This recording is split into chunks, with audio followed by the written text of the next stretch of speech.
diri kita. Seakan-akan kita memang pantas mendapatkannya. Padahal Allah lah yang maha baik kepada kita. Kalau bukan karena ampunan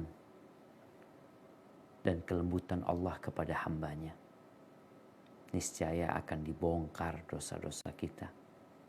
Dan kita akan tahu bahwa kita tidak pantas mendapatkan nikmat-nikmat tersebut kecuali karena Allah yang memang pantas untuk dipuja dan dipuji.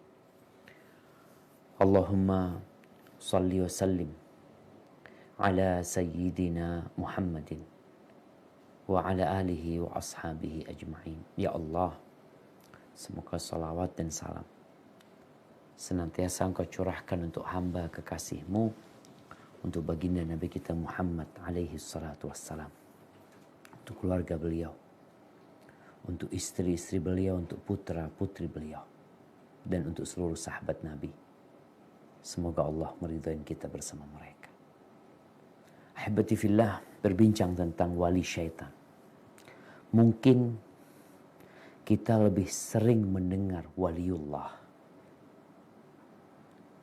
karena itu adalah hal yang positif, hal yang indah, yaitu tentang kekasih-kekasih Allah. Yang Allah mencintai mereka, Allah menjadikan langkah mereka, ucapan mereka, pendengaran mereka, bahkan gerak tangan mereka, semuanya untuk Allah Jalla Jalaluh. Tapi ternyata ada wali syaitan. Siapa wali syaitan? Wali maknanya adalah kekasih. Wali maknanya adalah orang-orang yang dicintai. Sebagaimana ada orang-orang yang dicintai oleh Allah Azza wa Jal. Di banyak ayat Allah menceritakan tentang awliya Allah. Ala inna awliya Allah la khawfun alaihim wa lahum yahzanun. Kekasih-kekasih Allah tuh nggak ada rasa takut buat mereka. Dan nggak ada mereka bersedih. Siapa mereka? Kau bertanya waliullah. Alladzina amanu wa kanu yattaqun. Dua syaratnya. Kalau mau jadi waliullah, yang pertama adalah beriman. Beriman yang bukan karena ikut-ikutan. Beriman yang bukan hanya karena kita lahir dalam kondisi Islam. Tapi beriman yang berdasarkan keyakinan. Mungkin tidak sedikit dokter yang yakin sama ilmunya, tapi kurang yakin dengan agamanya. Sama ilmunya yakin karena dia belajar. Tatkala dia memberikan resep, tatkala dia mengambil sebuah tindakan operasi umpamanya, dia yakin itu solusi. Dari mana? Ikut-ikutan? Enggak, dia belajar. Semua terukur. Dia dapat menuliskan persentasi keberhasilannya berapa persen berdasarkan ilmu. Tapi agama dia ragu kadang-kala dia sama agamanya. Waliullah, mereka beriman yakin. Karena berdasarkan ilmu, bukan berdasarkan ikut-ikutan. Wa kanu yattaqun. Waliullah itu adalah orang-orang yang bertakwa kepada Allah. Melaksanakan perintah Allah, menjauhi larangannya. Itu waliullah. Siapa wali syaitan? Kebalikannya. Siapa orang-orang yang dicintai oleh syaitan? Yang dibanggakan oleh syaitan? Sebagian kita itu walinya syaitan, tapi nggak sadar dia. Sebagian kita itu hidup. Satu saat dia jadi waliullah, mungkin di saat lainnya jadi wali syaitan. Karena dia taat dan patuh kepada syaitan. Allah Azza wa Jal berfirman di surat An-Nisa ayat 76. Nah, silahkan dibaca. A'udzu billahi minasy syaithanir rajim. الذين آمنوا يقاتلون في سبيل الله والذين كفروا يقاتلون في سبيل الطاغوت فقاتلوا أولياء الشيطان إن كيد الشيطان كان ضعيفا. Orang-orang yang beriman, mereka berperang di jalan Allah, dan orang-orang yang kafir berperang di jalan Togut. Maka perangilah kawan-kawan setan itu, karena sesungguhnya tipu daya setan itu lemah. Subhanallah jemaah. Tipu daya setan itu lemah. Tapi tatkala tipu daya itu bergabung dengan kawan-kawannya setan, wali-walinya setan, maka akhirnya tipu dayanya menjadi memiliki kekuatan. Setan tuh nggak bisa dilihat. Tapi yang menjadi wali setan bisa dilihat. Dia kumpul sama kita. Mungkin dia satu grup sama kita. Mungkin dia kawan makan kita. Mungkin dia tinggal satu atap sama kita. Itu awliyaus syaitan. Maka yang dikatakan wali syaitan adalah pengikutnya syaitan. Nah, mereka adalah orang-orang yang bermaksiat kepada Allah Azza wa Jalla. Itu wali syaitan. Orang-orang yang menyelisihi Al-Quranul Karim. Itu walinya syaitan. Orang-orang yang meninggalkan sunnah Nabi SAW. Itu walinya syaitan. Orang-orang yang tertipu dengan godaan-godaan syaitan, itu walinya syaitan. Ahibati fillah, kita nih manusia memiliki pendamping dari kalangan syaitan yang memang ditugaskan untuk godain kita. Tinggal kita menang atau kalah. Di dalam hadis yang diriwayatkan Imam Muslim, Rasulullah sallallahu alaihi wasallam mengatakan, "Ma minkum min ahadin illa waqad wukila bihi qarinuhu minal jin." Setiap orang di antara kalian telah diutus untuknya seorang qarin, seorang pendamping dari golongan jin.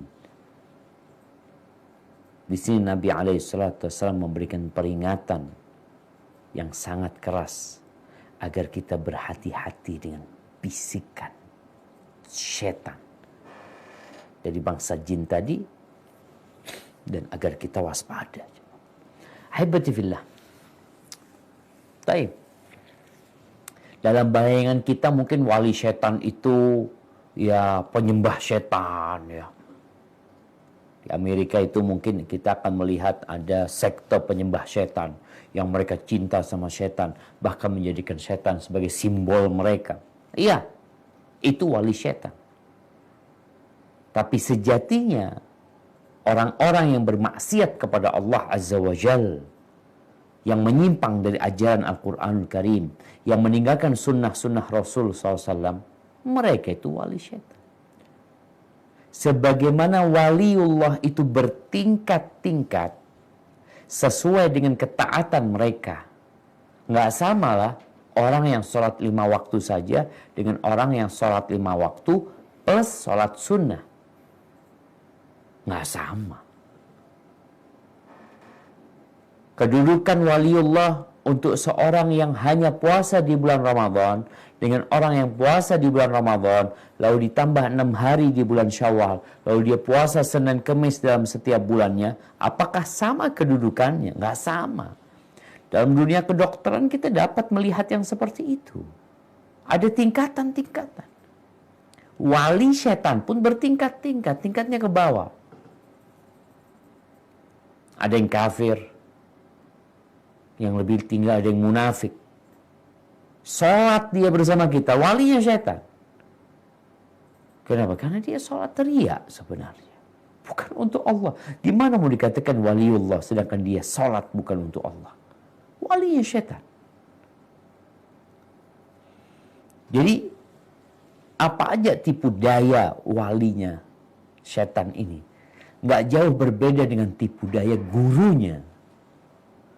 Karena dia mencintai setan, karena dia nurut sama setan, maka tipu daya dia ya hanyalah mengkopas tipu daya gurunya dia. Ingat, kalau setan kita nggak ngelihat, tapi ini walinya setan duduk sama kita. Di kantor sama kita. Yang pertama yang dilakukan oleh setan, dan juga dilakukan oleh wali setan, menghiasi perbuatan buruk agar terlihat menjadi baik. Perbuatan buruk itu menjadi baik. Kenapa kita lihat orang-orang yang na'udzubillah, yang awalnya dia nggak berzina, gara-gara kumpul sama walinya setan, dia berzina. Berapa banyak orang yang nggak narkoba, gara-gara kumpul sama walinya setan, narkoba dia.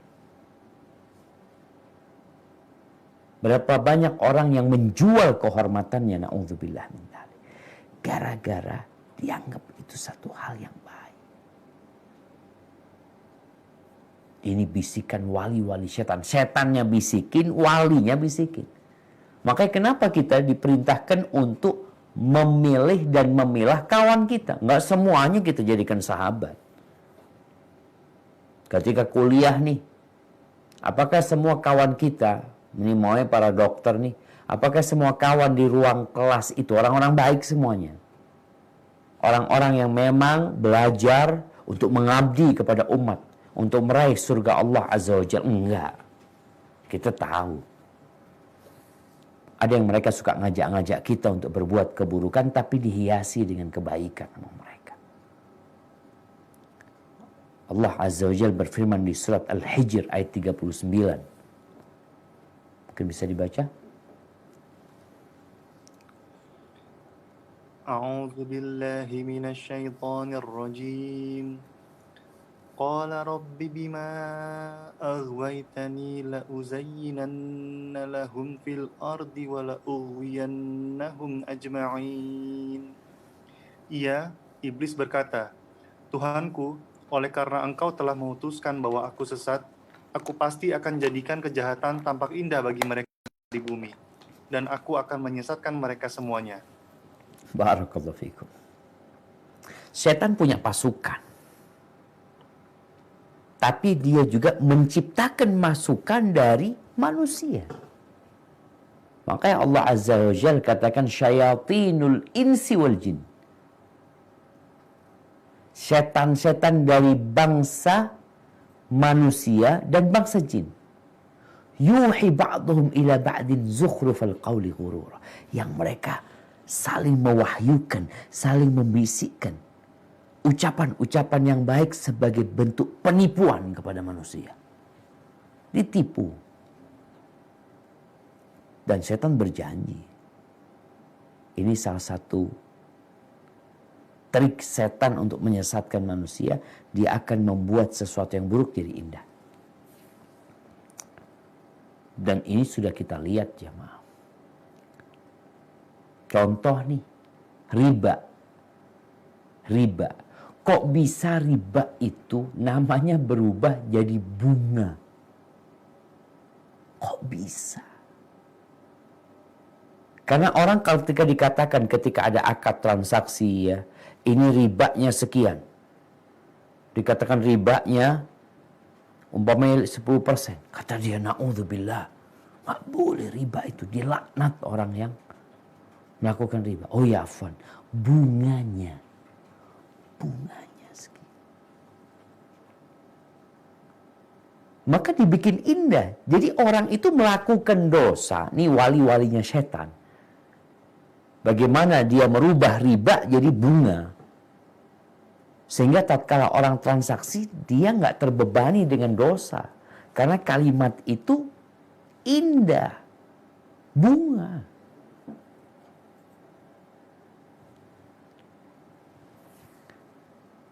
Pil ekstasi umpamanya. Ada yang merubah menjadi pil bahagia. Bayangkan. Jadi orang yang minum pil itu jadi bahagia. Ini termasuk juga tadi perbuatan wali-wali setan. Agar manusia melakukan perbuatan dosa itu tanpa terbebani. Padahal hati kecil dia menolak. Ya tapi karena bisikan wali setan. Bapak kita Nabi Adam alaihissalam. Gimana yang sama Allah Azza wa Jal sudah dikasih peringatan. Inna hadha aduwwul lak. Ini nih musuhmu, iblis nih. Dan musuh buat keluargamu. Jangan sampai dia berhasil mengeluarkan kalian dari surga. Tapi ternyata berhasil. Dan buktinya kita sekarang hidup di muka bumi ini. Bagaimana sih iblis kok bisa berhasil? Allah menyebutkan. Nah, di surat Taha ayat 120.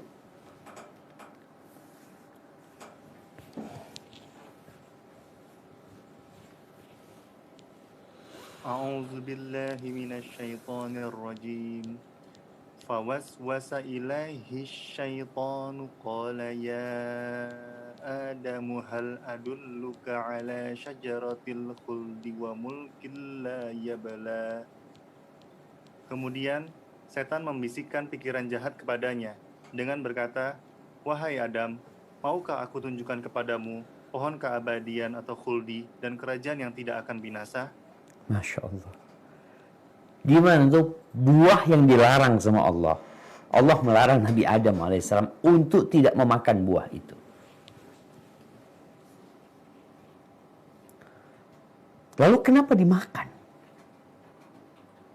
Sudah ada larangan jelas dari Allah Subhanahu wa taala. Wala taqraba hadhihi syajarah fatakuna minadh dhalimin. Kalian jangan mendekati pohon ini. Karena nanti kalian akan menjadi orang-orang yang zalim.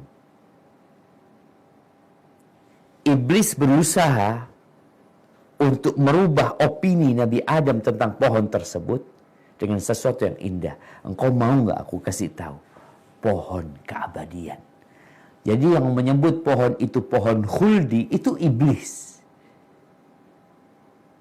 Syajaratil khuld. Pohon keabadian. Engkau mau nggak? Wa mulkin la yabla. Kerajaan yang tidak akan binasa. Siapa yang nggak mau gitu loh? Kan ini baik. Pohon keabadian. Kerajaan yang nggak binasa. Siapa yang nggak mau? Akhirnya tergoda. Dan makan dari buah tersebut. Lalu apa yang terjadi? Turun ke bumi. Nggak jadi abadi Nabi Adam, tidak juga dalam kerajaan yang tidak binasa. Meninggal Nabi Adam alaihissalam. Baik, yang kedua, menunda-nunda perbuatan baik. Ini wali setan. Kalau kita kumpul sama wali setan. Sebagaimana iblis itu membisikkan agar kita menunda-nunda perbuatan kebaik. Nanti. Wali setan sama. Coba lihat kawan-kawan kita. Wali setan apa waliullah dia? Tatkala kita hendak bertobat ya. Bagaimana dia membisikkan kepada kita? Nanti kita mau sedekah, gampang nanti. Kenapa banyak sekarang ini orang-orang haji kok tua? Sekarang ada aturan yang akan diberlakukan mungkin. Bahwasanya berangkat umroh itu di masa pandemi ini dari umur 18 sampai 50 tahun. Umur-umur produktif masih sehat tuh insya Allah tuh orang. Gimana dengan yang umur 51 tahun? Yang umur 60 tahun? Kemana engkau waktu umur 40 tahun? Kemana engkau waktu umur 30 tahun? Ana masih ingat ada cerita dokter di Jakarta. Kepala rumah sakit umum dia. Bagaimana ya mungkin tadi dia bergaulnya sama sebagian wali-wali setan yang membisikkan untuk menunda-nunda haji. Dia cerita suatu hari, dia itu ngantarkan istrinya beli bunga di pinggir jalan di Jakarta. Yang jual orang Betawi. Pakai sarung sama pakai kaos oblong yang putih sama topi haji. Waktu itu ya yang pakai topi haji itu memang pulang haji gitu. Kalau sekarang kan semua pakai topi haji. Ini dokter nih cerita, Ana kepala rumah sakit, istri Ana turun, Ana nggak turun. Ana lihat penjualnya itu pakai topi haji, apa benar sudah haji ya? Masa jualan bunga kayak gini berangkat haji gitu. Akhirnya karena penasaran dia turun.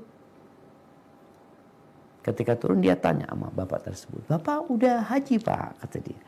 Apa kata orang itu? "Alhamdulillah sudah 2 kali." Kata dokter, ini ana seraya ditampar. Ini pedagang bunga haji 2 kali. Ana yang punya mobil ya. Dan kepala rumah sakit. Belum haji.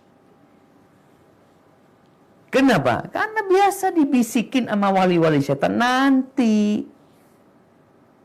Nantilah, Tuhan masih muda sekarang. Nanti kalau tua. Sekarang dengan haji atau dengan umrah nih 50 tahun ke atas ya. Subhanallah jamaah, anak itu berangkat umrah sebelum pandemi. Pas akhir bulan Januari, Februari. Akhirnya kita nggak bisa berangkat umrah. Karena sampai Palestina dapat berita Bandara Madinah dan Jeddah ditutup. Akhirnya kita pulang. Jamaah kita itu lebih dari 100. Setelah keluar pengumuman tersebut, ternyata 70% jemaah kita itu di atas 50 tahun. 70%. Subhanallah. Kenapa? Banyak yang menunda-nunda untuk berbuat baik. Makanya Rasul SAW berpesan ya. Ightanim khamsan qabla khamsin. Manfaatkan 5 hal sebelum 5 yang lainnya datang. Yang pertama, syababaka qabla haramik. Masa mudamu sebelum engkau tua. Masa mudamu. Gunakan untuk ketaatan. Kebanyakan kita di masa muda itu buat maksiat. Kenapa? Nanti berbuat baik itu. Sekarang nih, mumpung masih sehat ya.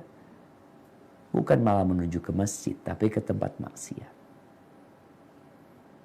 Yang kedua, sehataka qabla saqami. Ketika engkau sehat, manfaatkan untuk berbuat baik sebelum engkau sakit. Sakit udah nggak bisa, mau ke masjid nggak bisa, mau umroh nggak bisa, mau haji nggak bisa, mau puasa sunnah nggak bisa, kan sakit. Sehat kemana? Sehat main bola, sehat goes, sakit kepingin puasa sunnah. Jadi ketika kau sehat, manfaatkan. Iya olahraga, gak ada masalah, boleh. Tapi ibadah juga dikerjain gitu loh. Berbuat kebaikan. Yang ketiga, ghinaka qabla faqri. Kayamu sebelum engkau miskin. Ada kewajiban-kewajiban yang berkaitan dengan harta kita. Ketika ada, kerjakan. Gak perlu nunggu nanti. Bayar utang, punya uang, langsung. Mau nanti, mumpung kau ada uang. Enggak, anak mau investasi. Engkau investasi belum tentu sukses, sedangkan bayar utang ini kewajiban. Lunasi. Yang keempat, faraghaka qabla syughli. Ketika engkau kosong sebelum engkau sibuk. Waktu luang itu nikmat, manfaatkan. Sebelum engkau nanti sibuk. Kalau sudah sibuk dimintain tolong ini buat ngaji nih. Nih alhamdulillah nih sekarang masa pandemi. Kita bisa ngaji online. Coba kita jalankan kepada diri kita. Dulu sebelum pandemi, berapa kali kita datang kajian ke masjid? Oh, anak sibuk Ustaz. Iya. Semua orang sibuk. Kecuali engkau mati, engkau akan menyibukkan orang. Ketika engkau hidup, engkau akan sibuk. Tapi ada waktu-waktu luang. Kalau nggak ada Ustaz, cancel sebagian kegiatanmu. Untuk sesuatu yang lebih bermanfaat. Wa hayataka qabla mautik. Hidupmu sebelum kau mati. Maka hati-hati jangan sampai kita bangkrut, karena ya modal hidup kita itu bukan harta, tapi waktu. Ketika engkau tunda, waktu yang lewat nggak bakal balik. Nggak bakalan balik. Duit yang hilang bisa dicari. Waktu yang hilang nggak bisa balik. Kita kalau sudah punya waktu 60 tahun, ternyata kita 10 tahun nggak produktif untuk beribadah kepada Allah SWT, akan balik. Nggak bakal balik. Loh, Ustaz, nanti ke depan itu waktu barumu. Yang lewat-lewat.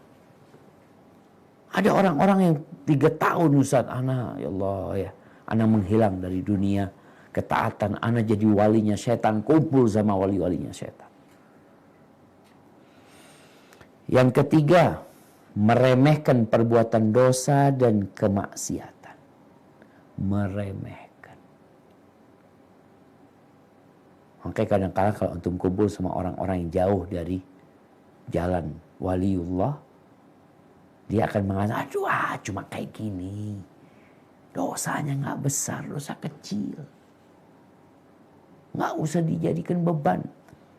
Coba kita lihat orang-orang yang korupsi, jamaah. Mulainya dari sesuatu yang kecil. Sejak kecil tuh terbiasa suap, menyuap ya. Kita lihat nih warung-warung ya. Bukan warung ya. Tuku-tuku lah. Kadangkala tuh orang disuruh beli barang sama bosnya. Beli paku, beli apa. Itu minta notanya itu beda, jangan. Umpamanya dikatakan ditulis harga aslinya 20.000, tulis 25.000, cuma 5.000. Cuma 5.000 lah. Nggak usah dipikirin. Itu walinya setan. Makanya kadang-kala kita ketika di satu lembaga, kalau berkumpul sama waliullah, insya Allah ada yang memberikan nasihat kepada kita. Tapi kalau berkumpul sama wali-walinya setan, yang ada dosa ini dianggap remeh. Akhirnya kita ikut-ikutan. Memang dosa itu terbagi jadi 2. Ada dosa besar, ada dosa kecil. Tapi jangan diremehkan dosa kecil. Sampai Nabi SAW mengatakan, Iyyakum wa muhaqqaratid dunub. Hati-hati kalian dengan dosa-dosa yang diremehkan, hati-hati. Fa inna laha minallahi taliban. Ada yang menuntutnya nanti.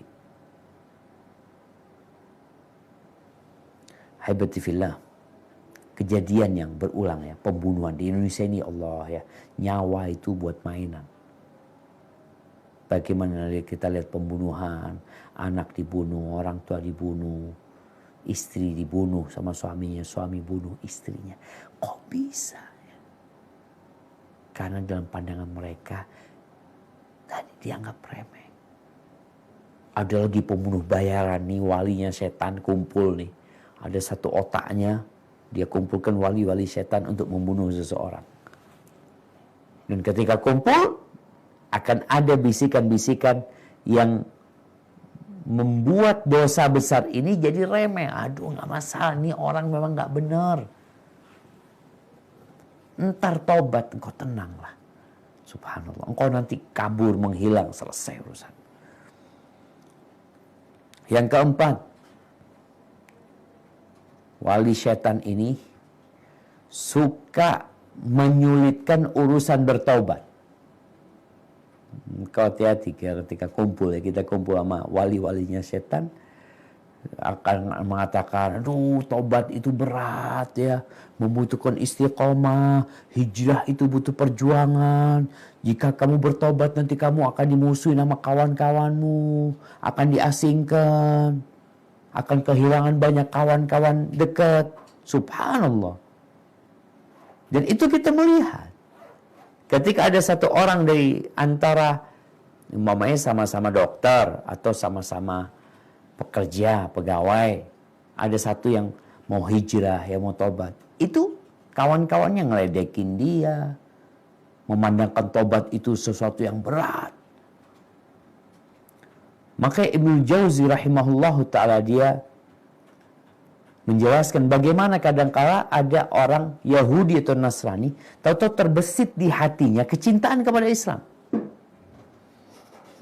Namun nanti iblis datang menghalang-halangi dia. Yang mengatakan, engkau mau masuk Islam, berat itu Islam. Engkau harus sholat 5 waktu, engkau harus ini dan itu macam-macam. Subhanallah. Jadi ada orang-orang nih, yang wali-walinya setan, sama setannya tadi.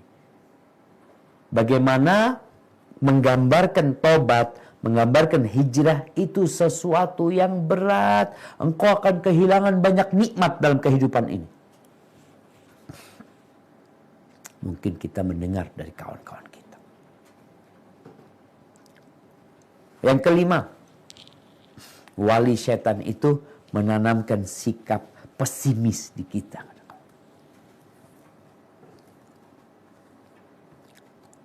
Ya, ada yang mengatakan engkau gak bakalan diterima taubatmu. Engkau belum benar. Engkau banyak loh dosamu. Engkau gak ingat engkau melakukan ini dan itu. Ini dia mau keluar dari kelompok wali-wali setan. Iblis bisikin itu. Kawan-kawannya juga seperti itu. Akhirnya putus asa dari bertobat. Bukannya dia jadi orang baik. Karena dia pesimis, kayaknya gak bakal diterima sama Allah. Udah terlalu banyak dosa anak. Maka Allah Azza wa Jalla mengingatkan. Kalau ada yang membisikkan seperti itu. Kalau ada yang membuatmu pesimis dari rahmat Allah Azza wa Jalla. Ingat dia walinya syaitan. Kalau ada yang mengatakan gak bakalan diterima tobat. Kadang-kadang ada orang banyak tato di tubuhnya. Lalu dia mau bertobat, mau hijrah. Datang kawannya. Kok gimana kau mau hijrah, mau tobat? Tubuhmu penuh tato. Gak diterima sholatmu nanti. Hati-hati. Itu tipu daya wali syaitan. Allah Azza wa Jalla berfirman di surat Az-Zumar ayat 53.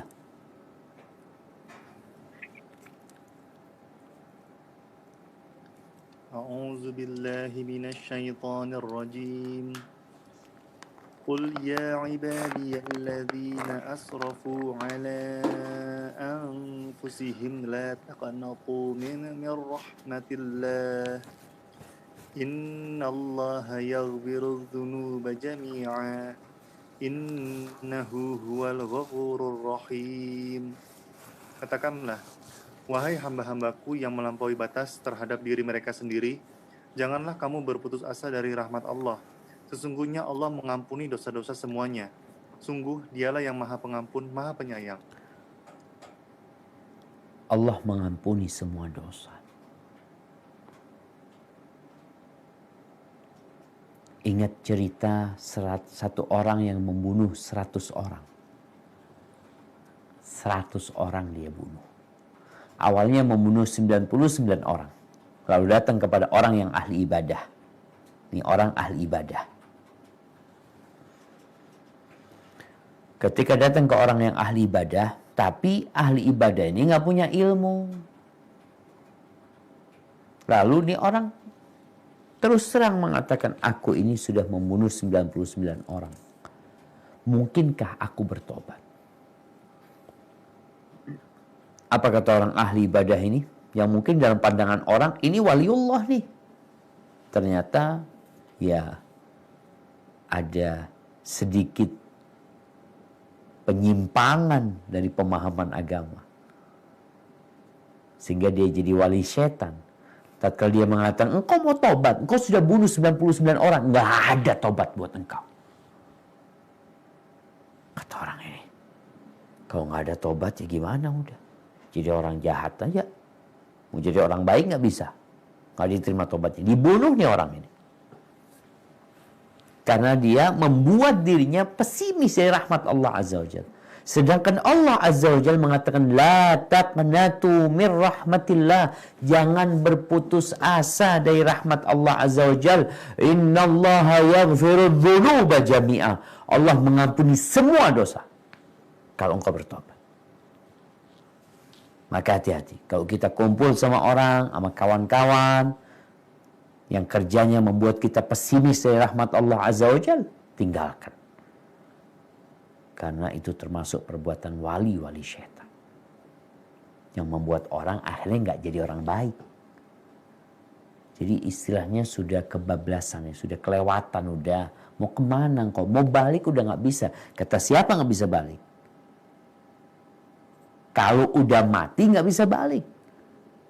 Tapi ingat, selama hayat masih di kandung badan, selama matahari belum terbit dari arah barat, pintu tobat terbuka. Dan Allah itu suka, gembira Allah dengan tobatnya hamba. Gembira aja. Kita ini kadang-kadang kalau ada orang berbuat salah sama kita, lalu datang ke kita nggak suka sama tuh orang. Kalau dia udah minta maaf kayak gini, kita masih sakit hati. Tapi Allah lah. Sampai Nabi SAW menggambarkan kegembiraan Allah. Lallahu afrahu bitaubati ahadikum. Allah tuh lebih gembira dengan taubat salah seorang di antara kalian. Lebih gembira daripada orang yang kehilangan ontanya di padang pasir bersama perbekalannya. Ini orang lagi istirahat, tahu-tahu ontanya hilang bersama perbekalan. Karena hilang, akhirnya dia udah putus asa.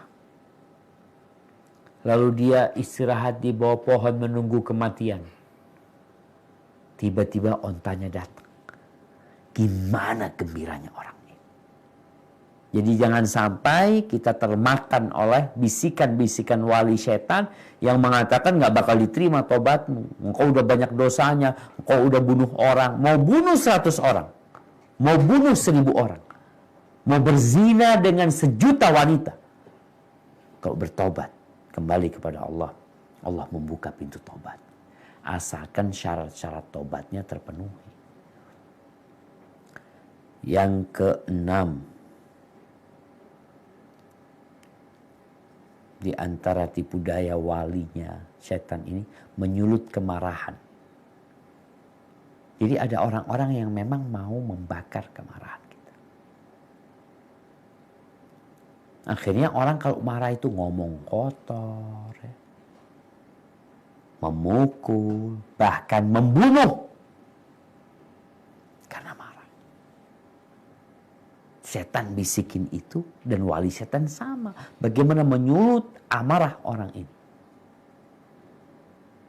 Rasul SAW tatkala ada seorang yang datang meminta wasiat kepada Nabi SAW, Nabi cuma mengatakan la taghdab, jangan marah. Ada yang mau menyulut amarahmu, la taghdab, jangan marah. Walakal jannah, engkau masuk surga. Subhanallah. Jangan dibikin amarah ini sesuatu yang ringan. Ibnu Qayyim rahimahullahu ta'ala tatkala beliau menyebutkan 4 akar karakter buruk. Yang pertama kebodohan, yang kedua kezaliman, yang ketiga mengikuti syahwat, yang keempat al-ghadab, marah. Jadi mereka yang menyulut kemarahan, kita harus tahan diri. Jangan sampai kemudian kita melakukan tindakan yang tidak diperbolehkan dalam agama. Allah ketika menyebutkan penghuni surga itu, kata Allah, wal kadhiminal ghaidh, mereka orang-orang yang menahan emosi mereka. Dan Allah ketika menyebutkan orang-orang beriman, apa sifat mereka? Di surat Asy-Syura ayat 37 Allah berfirman, silakan dibaca. أعوذ بالله من الشيطان الرجيم والذين يجتنبون كبائر الإثم والفواحش وإذا ما غضبوا هم يغفرون. Dan juga bagi orang-orang yang menjauhi dosa-dosa besar dan perbuatan-perbuatan keji, dan apabila mereka marah segera memberi maaf. Nah, ketika marah mereka memaafkan. Gak terpengaruh dengan godaan wali setan.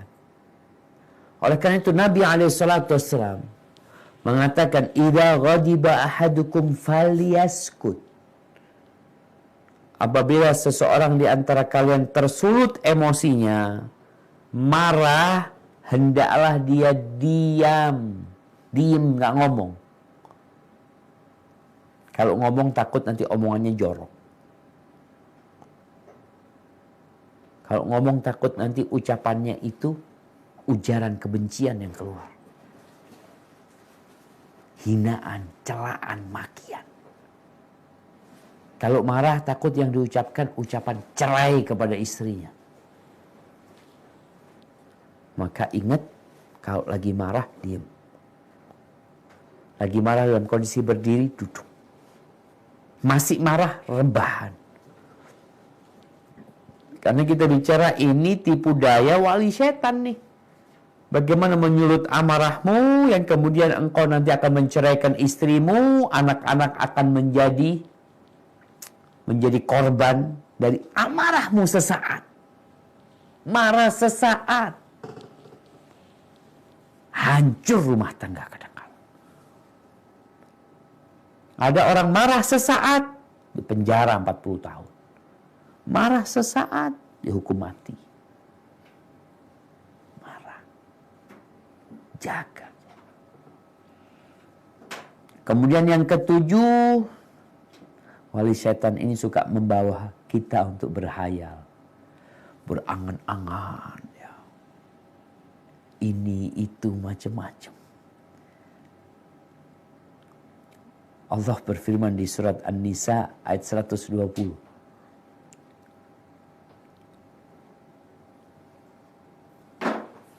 A'udzu billahi minasyaitonir rajim. Ya'iduhum wa yumannihim wa ma ya'iduhumusy syaitanu illa ghurura. Setan itu memberikan janji-janji kepada mereka dan membangkitkan angan-angan kosong kepada mereka. Padahal setan itu hanya menjanjikan tipuan belaka kepada mereka. Setan seperti itu, walinya setan sama. Kita lihat orang-orang yang main judi, jemaah. Kenapa dia kok main judi? Karena kan ada angan-angan, ada hayalan. Oh, kau nanti menang, nanti bisa dapat ini, nanti bisa dapat seperti ini. Cuma sedikit loh yang kau keluarkan. Orang yang beli nomor, orang yang ikut togel atau apalah yang ada di masyarakat. Kenapa mereka melakukan itu? Karena memang diperdaya, dikasih janji-janji. Bisa dapat ini, bisa dapat itu. Kenapa orang minum? Oh, kok minum nanti bisa fresh, hilang semua kesusahanmu. Itu orang-orang yang narkoba aja. Ditipu sama setan. Dikasih janji-janji palsu sama setan. Makanya nanti di hari kiamat setan itu akan berlepas diri dari manusia. Di surat Ibrahim ayat 22 Allah menceritakan ceramahnya setan. Setan pidato, ceramah. Apa ceramahnya setan? Mungkin kita bisa mendengarkan. Tafadhol dibaca. Di surat Ibrahim ayat 22. A'udzu billahi minasyaitonir rajim. وقال الشيطان لما قضي الأمر إن الله وعدكم وعد الحق ووعدتكم فأخلفتكم وما كان لي عليكم من سلطان إلا أن دعوتكم فاستجبتم لي فلا تلوموني ولوموا أنفسكم ما أنا بمصرخكم وما أنتم بمصرخي إني كفرت بما أشركتموني من قبل إن الظالمين لهم عذاب أليم. Dan setan berkata ketika perkara hisab telah diselesaikan, sesungguhnya Allah telah menjanjikan kepadamu janji yang benar, dan aku pun telah menjanjikan kepadamu tetapi aku menyalahinya. Tidak ada kekuasaan bagiku terhadapmu, melainkan sekadar aku menyeru kamu, lalu kamu mematuhi seruanku. Oleh sebab itu, janganlah kamu mencerca aku, tetapi cercalah dirimu sendiri. Aku tidak dapat menolongmu, dan kamu pun tidak dapat menolongku. Sesungguhnya, aku tidak membenarkan perbuatanmu mempersekutukan aku dengan Allah sejak dahulu. Sungguh, orang yang zalim akan mendapat siksaan yang pedih. Subhanallah. Jadi iblis nih, di awal dia dilaknat, dia minta kesempatan untuk menyesatkan manusia. Nanti di hari kiamat, Nabi alaihissalatu menjelaskan dia akan mendapatkan mimbar dari api dan dia berpidato. Dia menjelaskan, Allah ceritakan kepada kita agar kita nggak patuh dan taat sama iblis dan tidak pula dengan wali-wali setan yang menjanjikan janji-janji palsu. Kadang-kala mau sodako, antum sodako, fulusnya habis ntar. Tapi untuk beli barang-barang mahal, beli. Untuk sodako dikit. Kenapa? Karena dibohongin sama setan. Dan kalau ada walinya setan nanti, cukuplah masjid, udahlah cukup. 10 juta banyak udah. Beli tas dia 300 juta. Sodako di masjid 10 juta. Kenapa? Karena dalam pandangan dia ini uang habis, hilang. Kalau tas kan masih bisa dipakai, bisa dijual lagi. Hati-hati dengan hal yang seperti itu. Yang kedelapan, wali setan ini mengajak kita untuk fanatisme, taklid buta. Ngikutin ajaran nenek moyang. Dibisikkan, oh mereka lebih ngerti, lebih paham dari engkau. Sehingga sulit orang yang seperti ini, yang fanatis ini mendapatkan nasihat. Dapat nasihat sulit untuk menerima. Dan kalau kita ngelihat, kenapa orang-orang Mekah itu kok nggak beriman sama Nabi Muhammad SAW? Di awal dakwah Nabi SAW. Apa penyebabnya? Fanatisme. Kenapa Abu Thalib itu nggak beriman? Nih kita lihat ya kejadian Abu Thalib. Pamannya Nabi SAW yang dia membesarkan Nabi. Dia tahu keponakannya tidak pernah dusta. Dia tahu dengan amanah keponakannya. Dia tahu dengan semua kemuliaan, kebaikan yang dilakukan oleh keponakannya. Karena hidup bersama dia. Sehingga dia tahu banget sama ponakannya ini. Kenapa nggak beriman? Di akhir hayatnya Abu Thalib, Nabi SAW nggak pernah putus asa untuk berdakwah. Beliau datang menjumpai paman yang sudah sakit. Di situ ada wali setan. Namanya Abu Jahal dan Abdullah bin Abi Umayyah. Nabi SAW, kita lihat nih bagaimana waliullah dan wali setan. Nabi kita Muhammad SAW waliullah. Nabi mengatakan kepada pamannya, Qul ya am, la ilaha illallah. Wahai paman, katakan la ilaha illallah. Dengan kalimat itu, aku akan membelamu di hadapan Allah pada hari kiamat nanti. Apa kata wali setan Abu Jahal sama Abdullah bin Abi Umayyah? Atarghabu an millati Abdul Muttalib? Apa engkau benci sama ajaran bapakmu Abdul Muttalib? Engkau benci? Kau nggak suka? Kau mau masuk Islam? Cuma itu. Nabi kembali mengatakan Qul la ilaha illallah. Wali setan Abu Thalib, Abu Jahal sama Abdullah bin Abi Umayyah mengatakan atarghabu an millati Abdul Muttalib. Nggak banyak bicara Abu Jahal.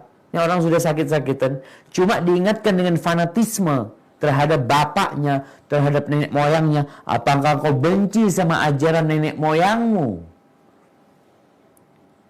Dan ini yang banyak terjadi juga dilakukan oleh wali-wali setan. Oh ini udah ajaran nenek moyang kita. Ini tunggu dulu. Ajaran nenek moyang, budaya, apapun tradisi, nggak apa-apa. Asalkan nggak bertentangan dengan ajaran Allah. Kalau bertentangan sama ajaran Allah, ya tinggalkan tradisi. Oh gimana Ustaz? Kadang-kadang disebut kearifan lokal. Kearifan lokal itu standarnya tidak bertentangan dengan Al-Quran dan Sunnah. Kalau bertentangan bukan kearifan lokal, kemungkaran lokal jadinya. Allah menyebutkan di surat Az-Zukhruf ayat 22. Apa sih dalih orang-orang yang nggak mau mengikuti kebenaran ketika disampaikan? Nah, أعوذ بالله من الشيطان الرجيم بل قالوا إنا وجدنا آباءنا على أمة وإنا على آثارهم مهتدون. Bahkan mereka berkata, sesungguhnya kami mendapati nenek moyang kami menganut suatu agama, dan kami mendapat petunjuk untuk mengikuti jejak mereka. Mau ngikutin jejak mereka. Ini fanatisme. Ini berbahaya sekali. Makanya Imam Syafi'i ketika disampaikan kepada beliau, kalau engkau melihat orang yang berjalan di atas air, jangan diikutin. Jangan kemudian dikatakan itu waliullah. Sampai kapan? Sampai kita melihat apakah amalan dia sesuai dengan Quran dan Sunnah. Maka dikatakan oleh Imam Syafi'i rahimahullah ta'ala, walaupun orang itu terbang, bisa terbang dua orang. Jangan kemudian kita, oh ini waliullah, anak ikut dia. Tunggu dulu. Ada memang calo-calo, ya ini dikatakan wali setan, yang berusaha untuk membuat orang itu taklid buta kepada seorang tokoh. Sampai dikatakan, udah engkau ikutin dia masuk surga. Siapa yang jamin masuk surga? Tuh orang belum tentu masuk surga. Engkau mau masuk surga, boleh taklid buta. Fanatik boleh, tapi cuma sama Nabi Muhammad SAW. Ikutin Nabi Muhammad SAW. Maka Imam Malik ya, ketika beliau memberikan nasihat kepada murid-muridnya, agar tidak taklid buta, tidak fanatisme terhadap guru, terhadap kelompok, kepada ormas, beliau mengatakan kullun yu'khadu min qawlihi wa yurad. Ingat, semua orang itu pendapatnya bisa diterima dan bisa ditolak. Illa sahibu hadzal qabr, kecuali yang dikuburkan di sini, yakni Nabi Muhammad sallallahu alaihi wasallam. Makanya nanti pada hari kiamat tuh para pengikut menuntut tokoh-tokoh yang mereka ikuti. Apa kata tokoh-tokohnya? Kita nggak maksa kalian untuk ikutin kita. Mereka berlepas diri. Kenapa kalian ikut kita? Oh, kau yang nyuruh. Tapi kan kami nggak maksa. Engkau yang mau ikut. Maka ingat, golongan, ormas, guru, apapun, kita nggak boleh fanatik kepada mereka dan menjadikan mereka sebagai standar kebenaran. Yang diucapkan pasti benar. Yang disampaikan pasti hak. Manusia biasa bisa salah. Kok kemudian kau jadikan standar kebenaran? Akhirnya orang lain diukur sama gurunya. Jangan. Ukuran kebenaran itu qala Allah, qala Rasul. Ini tentunya sesuai dengan bagaimana sahabat memahami qala Allah, qala Rasul. Kemudian yang terakhir, yang ke-9 adalah berlebih-lebihan dalam beragama. Sikap ghulu, ekstrim, nggak boleh dalam beragama. Ini termasuk, ini juga ya, trik setan menyesatkan manusia. Ada manusia yang nggak bisa disesatkan dengan syahwat sama nafsunya. Diajak berzina, diajak main judi, diajak ya macam-macam. Nggak bisa nih. Ini orang taat sama Allah. Ini orang rajin ke masjid, rajin baca Quran. Apa kemudian setan berhenti menggodainya? Atau wali setan berhenti untuk menyesatkan dia? Enggak. Apa yang dilakukan? Bagaimana orang itu kelewat dalam beragama. Agama itu kan ada aturannya. Bagaimana dia kelewat. Sehingga berlebih-lebihan dalam beragama. Nabi SAW mengatakan, Iyakum wal ghulu fid din. Kalian tinggalkan sikap ekstrim dalam beragama. Berlebih-lebihan dalam tinggalkan. Fa innama ahlaka man kana qablakum al-ghulu fid din. Yang membinasakan orang-orang sebelum kalian itu adalah berlebih-lebihan dalam beragama.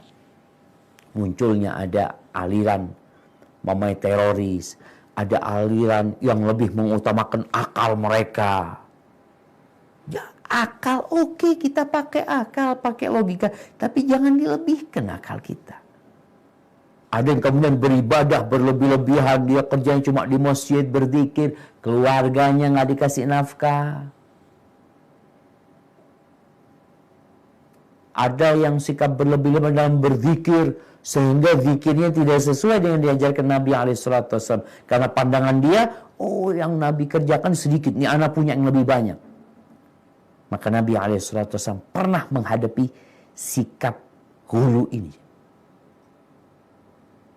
Ada 3 orang datang ke Madinah bertanya kepada istri Nabi SAW tentang ibadahnya Nabi SAW. Kata mereka, Nabi sholat malam, tapi beliau juga tidur.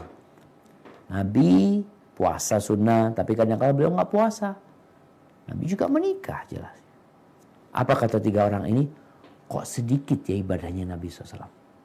Lalu muncul positive thinking dari mereka.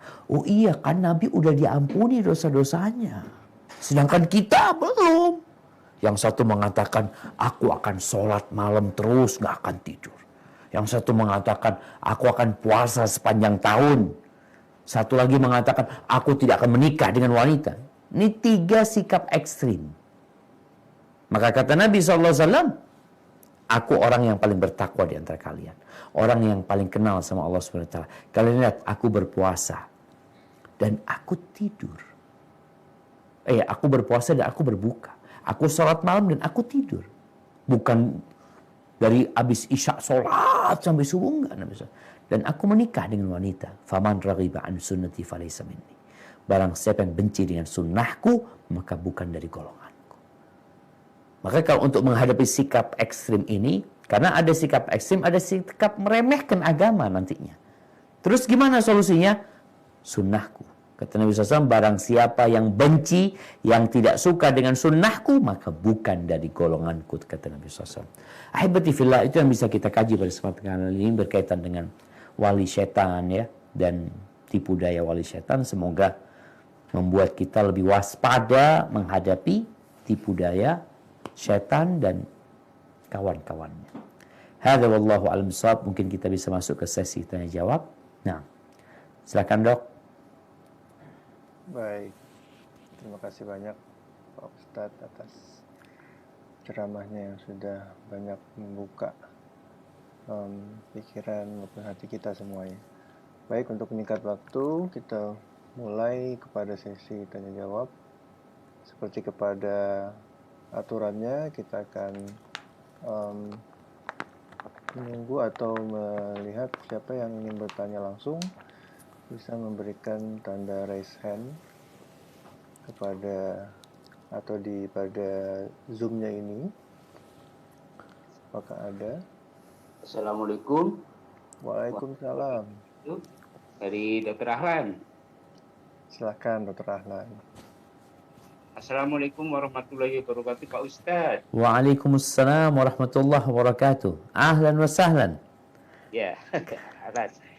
Ini saya baca di Quran surat Asy-Syu'ara ayat 200, 221, 222, 223 yang isi terjemahnya A'udzubillahi minasyaitonirrajim. Bismillahirrahmanirrahim. Demikianlah kami masukkan sifat dusta ke dalam hati orang-orang yang berdosa. Kemudian ayat 221, maukah aku beritakan kepadamu kepada siapa setan-setan itu turun? Di ayat 222, mereka setan turun kepada setiap pendusta yang banyak berdosa.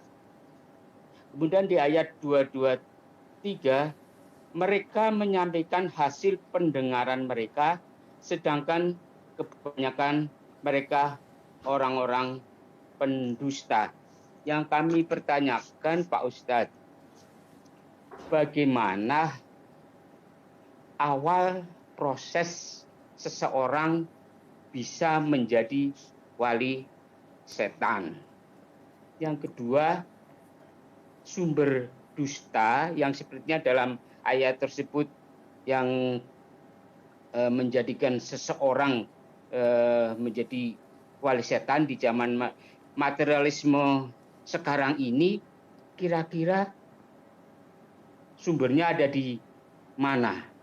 Sehingga kita bisa lebih waspada kalau menjumpai sumber ini yang kira-kira akan menjerumuskan kita menjadi wali setan. Terima kasih. Wassalamualaikum warahmatullahi wabarakatuh. Waalaikumsalam warahmatullahi wabarakatuh. Masya Allah. Ya, jazakumullah khair kepada Dr. Ahlan atas pertanyaan yang menarik ini tentang proses bagaimana orang menjadi wali setan. Memang Allah Azza wa Jal mengatakan, Ya ayyuhalladzina amanu udkhulu fis silmi kafah. Wahai orang-orang beriman, masuklah kalian ke dalam agama ini secara kafah. Ini menjadi perintah Allah Azza wa Jal agar kita selamat dari godaan setan. Dalam beragama itu full sesuai dengan ajaran Allah dan Rasulnya. Wala tattabi'u khutuwati syaitan. Setelah itu Allah katakan, kalian jangan mengikuti langkah-langkah setan. Innahu lakum adu mubin. Sesungguhnya setan itu adalah musuh yang nyata buat kalian. Maka langkah setan yang pertama menyesatkan manusia memang. Kalau kita lihat awalnya setan itu mengajak manusia untuk melakukan kesyirikan. Itu awal yang diinginkan setan. Kenapa? Ketika manusia melakukan kesyirikan, maka buat setan akan menjadi kawan selama-lamanya, menjadi wali setan selama-lamanya di neraka. Itu dosa syirik yang akan menjadi awal setan datang menyesatkan manusia. Dari bab itu, dari sana dia. Tapi kadang-kadang nggak mampu dia.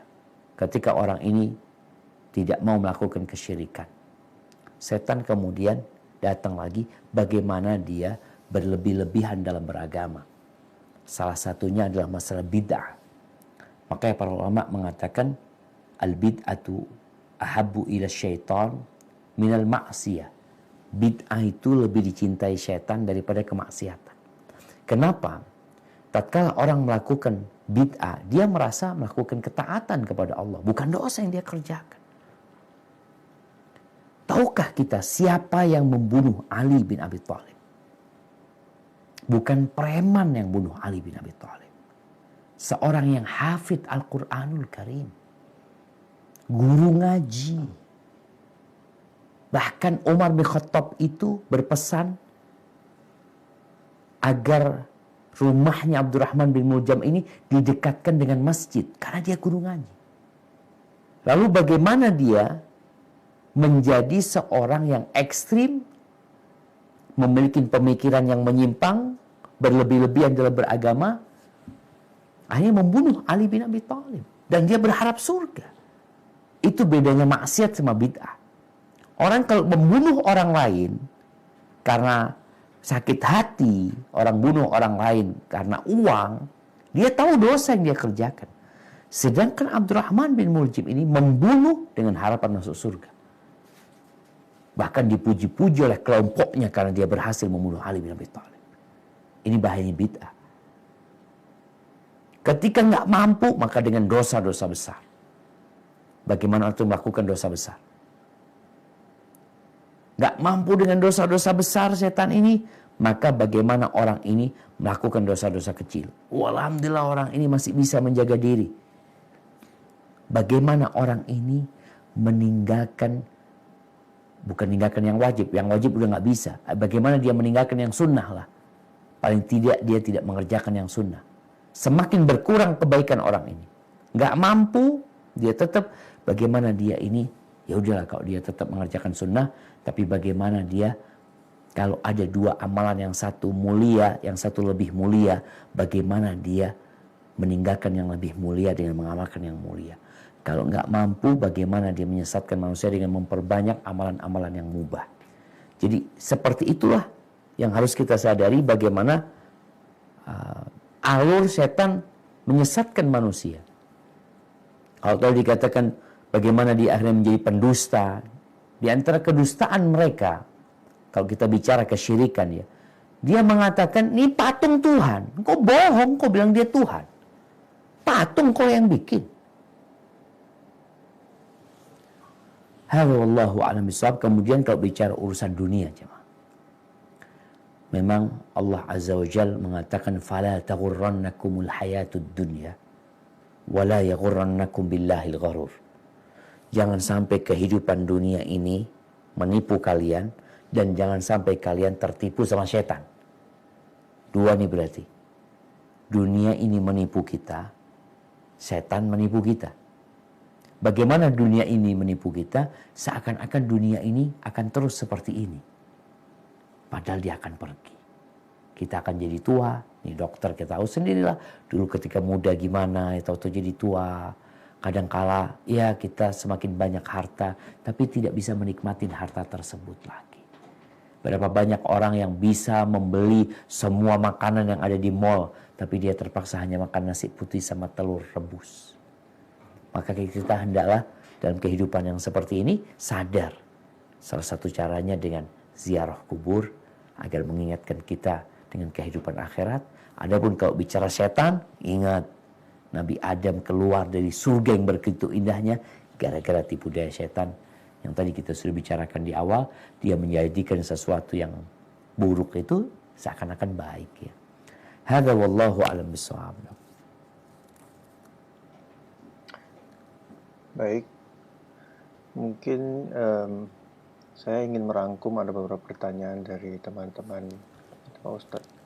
Pada prinsipnya adalah pertanyaannya begini, apabila kita menyadari ya bahwa orang di sekeliling kita atau yang dekat dengan kita itu kurang baik dalam melakukan hal-hal sehari-hari, ya, dimana kita apabila kita tidak mengingatkan yang bersangkutan untuk menjadi atau untuk memperbaikinya, apakah kita juga termasuk wali setan seperti itu? Kira-kira seperti itu. Barakallahu fikum. Nah, jemaah. Orang yang ketika melihat kemungkaran terjadi, lalu dia diam. Umpamanya dia lagi kumpul sama teman-temannya ini lagi menggunjing, lagi ngomongin keburukan orang lain. Kita hadir di sana. Kita nggak ngomong. Kita hanya berdiam dan mendengarkan. Bagaimana posisi orang ini? Dikatakan orang ini syaitanun akhras. Dia tuh setan bisu. Dia setan juga dia. Kadang-kadang kan yang setan tuh orang-orang Ustaz yang ngomongin, engkau yang diem, maka kau termasuk setan bisu. Lalu Ustaz, bukankah ketika kita melihat kemungkaran, kita itu ada 3 pilihan. Yang pertama adalah mengingkari dengan tangannya. Nggak mampu dengan tangannya, mengingkari dengan lisannya. Nggak mampu dengan lisannya, mengingkari dengan hatinya. Iya. Namun ketahuilah konsekuensi orang yang mengingkari dengan hatinya adalah meninggalkan tempat kemaksiatan tersebut. Bukan berada di tempat itu. Ketika kemungkaran terjadi di orang-orang sekitar kita melakukan perbuatan dosa, kita diam, tetap berada di tempat itu, ya berarti kita tetap dapat bagian dosa tersebut. Rasulullah SAW mengatakan, ana bari'un min muslimin. Aku berlepas diri dari seorang muslim, yudaru fi ma'idatihil khamr. Yang di meja makan itu diputar khamr, minuman keras, wine atau apa saja. Dia ada di situ dan dia nggak minum, Anda nggak ikut minum. Karena Anda pernah ditanya sama kawan-kawan yang kadang-kala meetingnya, dia rapat sama orang-orang non-muslim yang mereka minum wine di meja makan itu. Lalu dia, enggak Ustaz, Anda sekadar ya malah menjamu mereka sebagai tamu. Enggak boleh. Engkau berada di tempat itu, Nabi berlepas diri dari engkau. Seharusnya bagaimana? Ya, wa tawasau bil haq, kita memberikan nasihat Dan itu kewajiban muslim ketika melihat kemungkaran. Ketika engkau nggak mampu, kau tinggalkan tempat itu. Mengingkari dengan hati. Itu namanya mengingkari dengan hati kita. Hadza wallahu a'lam bishawab.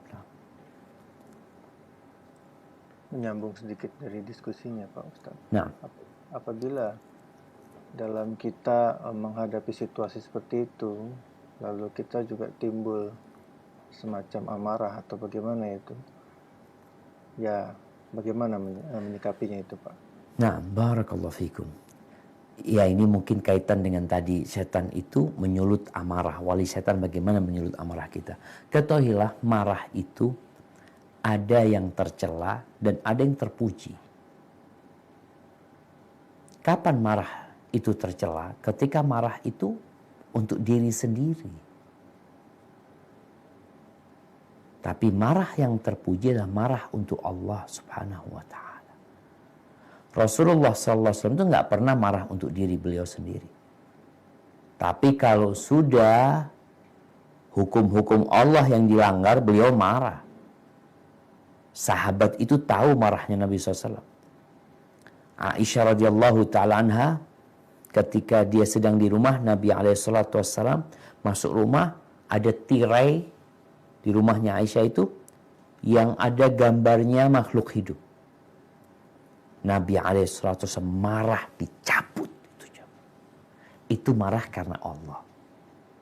Sehingga cuma marah sama Allah tetap ada batasannya. Ada aturannya. Jangan sampai melampaui batas. Seperti kejadian umpamanya yang terjadi di Perancis umpamanya. Ketika marah seseorang tadi dengan yang membuat karikatur, jangan sampai akhirnya amarah kita menimbulkan kemungkaran yang lebih besar. Momennya kita marah sama seorang pembunuh. Apakah marah kita sama seorang pembunuh membolehkan kita langsung membunuh orang tersebut? Nah, kayak gitu. Kita marah sama seorang pencopet. Apakah marah kita kemudian itu membuat kita punya hak untuk membunuh dia, memukuli dia? Nggak seperti itu. Ada pihak-pihak yang memang punya tugas untuk bukan melampiaskan ya, untuk menegakkan hukum Allah pada waktu itu. Namun hati kita marah kita dengan cara membenci perbuatan tersebut. Hadza wallahu a'lam bishawab. Nah.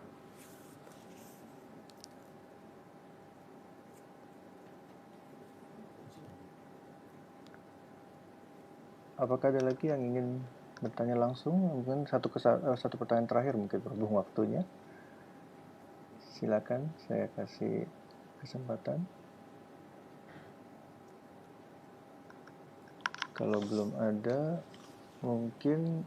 Assalamualaikum Ustadz. Ya. Waalaikumsalam warahmatullahi wabarakatuh. Afwan Ustadz, bagaimana cara menghilangkan atau menghancurkan jimat atau keris yang kita tahu pernah atau sering dicuci gitu, ritual-ritual seperti itu, namun itu tidak boleh dibuang oleh orang tua kita atau kerabat kita. Bagaimana cara kita menghilangkan dari rumah tersebut Ustadz dan menghilangkan sihir tersebut? Jazakallah khair Ustadz. Barakallahu fikum. Jadi itu nggak boleh dihilangkan karena wasiat orang tua atau gimana?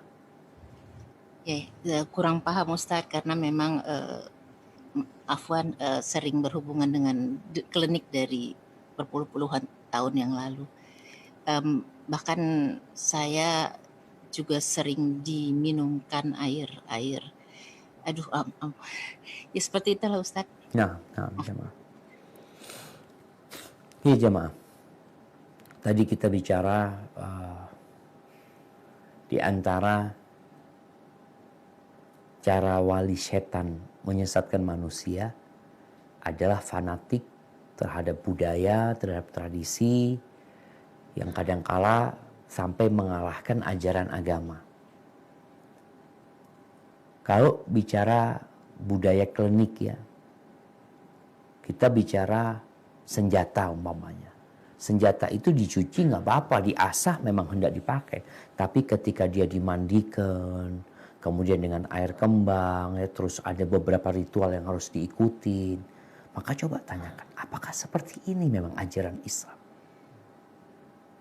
Atau ini bukan dari ajaran Islam? Ketika bukan dari ajaran Islam, Rasulullah SAW punya senjata, punya pedang. Apakah pedang Nabi SAW ketika Nabi hidup itu selalu dicuci pada tanggal tertentu?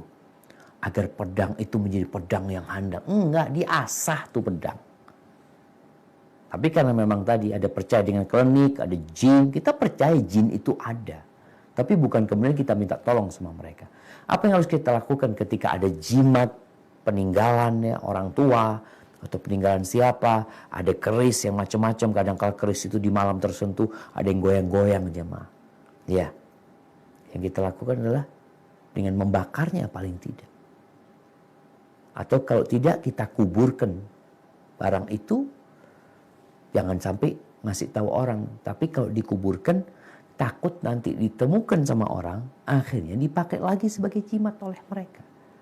Sehingga menghilangkannya dengan menghancurkannya, tentunya dengan kita membaca ayat-ayat Allah Subhanahu wa taala, karena biasanya jinnya tidak akan terima.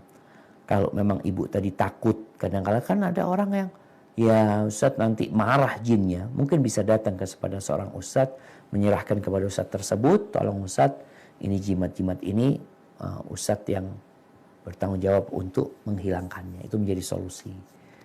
Dan kadang-kala kita takutkan wasiat orang tua. Wasiat orang tua apabila itu kebaikan dan ketaatan kepada Allah, wajib kita laksanakan.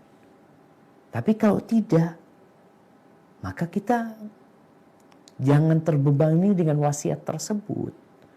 Karena Allah SWT tahu bahwasanya wasiat itu kalau ketaatan kita wajib, kalau itu kemaksiatan maka kita wajib meninggalkannya, bukan malah mengamalkannya. Hadza wallahu a'lam bissawab.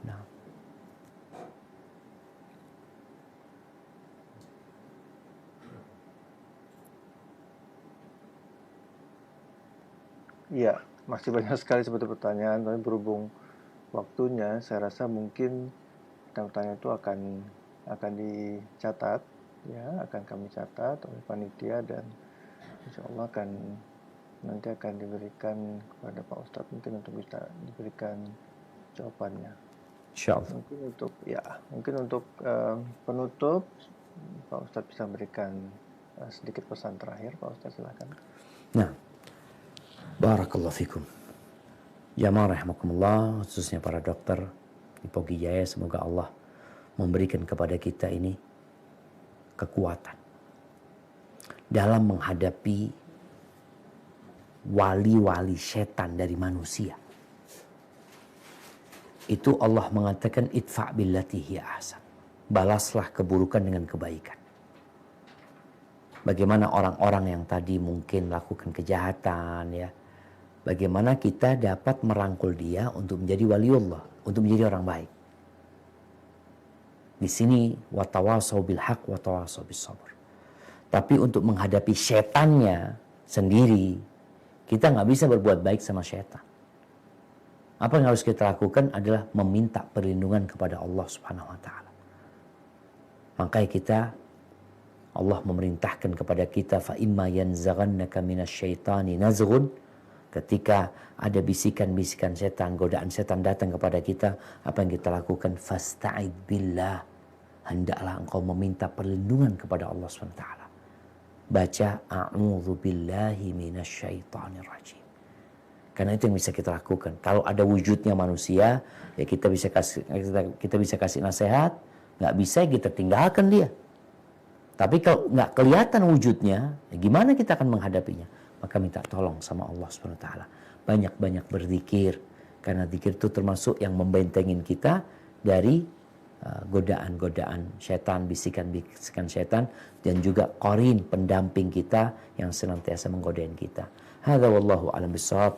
Itu yang bisa Anda sampaikan pada kesempatan kali ini. Kurang lebihnya mohon maaf. Anda kembalikan kepada dokter sebagai pembawa acara. Jazakumullah khair. Terima kasih banyak Pak Ustadz. Baik, terima kasih banyak atas seluruh perhatiannya. Alhamdulillah kita sudah mendapatkan banyak sekali pencerahan dari Pak Ustadz pada malam hari ini. Berhubung waktu, mohon maaf sekali lagi diucapkan. Mudah-mudahan nanti banyak pertanyaan yang masih tercatat di kolom chat. Mudah-mudahan nanti akan